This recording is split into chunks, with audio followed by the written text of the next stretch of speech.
instructions ko, di ba? Patunayan mo na loyal ka kay Tita Soraya. Patayin mo siya! Now! Pero ma'am, hindi ba dapat hintayin natin si Madam Soraya? Siya ang magbibigay ng utos? Wala nga siya dito, di ba? Ako ang nandito.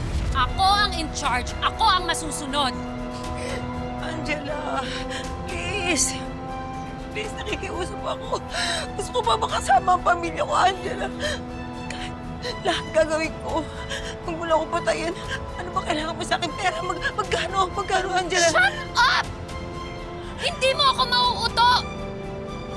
Tama nga si Tita Soraya. Hindi ako pwedeng maging soft and weak. Kailangan maging matapang ako para mapaghiganti ko si Mom. Kaya yun ang gagawin ko. Papatunayan ko kay Tita Soraya that I have conviction. Ipapakita ko sa kanya na kaya ko rin maging katulad niya. Papatayin ka namin. Now, shoot her! Shoot her! O gusto mo na tadtarin kayong dalawa ng bala ng mga kasama mo?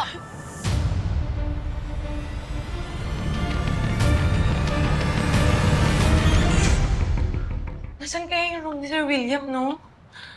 Bakit ba ginadya ka dalawin sa Sir? Boss, ba kayo natin? Well, siya lang naman yung nagbigay ng promotion ko before. Pero mabilis nawala yan kasi binawi ni Sir Matthew dahil dyan sa pangit na ikip na yan. Wish ko na lang talaga sana walang masamang nangyari sa kanya para makapagpakitang gilas pa ako at mabalik niya yung promotion ko. You have to do something kung ayaw mong makulenan. At si Marikit ang makatapos sa finish line with Matthew. Excuse me, girls. Are you guys here for Tito William? Yes po. So sorry, pero wala na siya. Huh? You guys are too late. So please, bigyan na lang natin ng oras sina Drew and Matthew to grieve for their dad. Visit!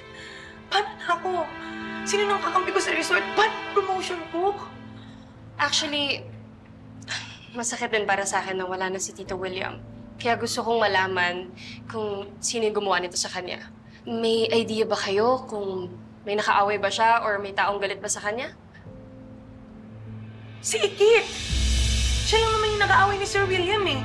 Di ba? Natatandaan niyo nang tinanggal siya sa pagiging tour guide niya? Nagalit siya? Papalitan niyo po ako dahil lang po ba sa itsura ko? The investors are breathing down my neck. Some of them want to fire you. Tapos mas nagalit pa siya nung tuloy na siyang tinanggal sa trabaho. Darating yung araw na pagbabayaran nyo lahat ng mga kasalanang ginawa niyo sa amin. No, it's okay. Client ko si Ikit. But Tito William is like family to me. So kung may nagawa mang mali si Ikit, hindi ko i-condone yun. None of us should. And as a lawyer, syempre doon ako parati sa side ng tama. At first, akala ko si Ikit yun, but I'm starting to doubt her true colors. Lalo na nung nalaman ko na pinagbantaan niya si Tito William.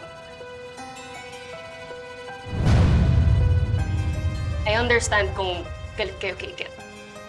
If I were in your position, ganoon din naman yung mararamdaman ko. Especially now na wala na si Tito William, baka gamitin niya yung influence niya kay Matthew para mag-reyna-reynahan dun sa resort. Mas magiging empowered na siya ngayon gumanti dun sa mga taong nanlalait sa kanya. Baka nga hindi lang promotion yung mawala eh. Worst, baka mawalan pa ng trabaho. Hindi ako papayag na masira ng babae niya yung career ko.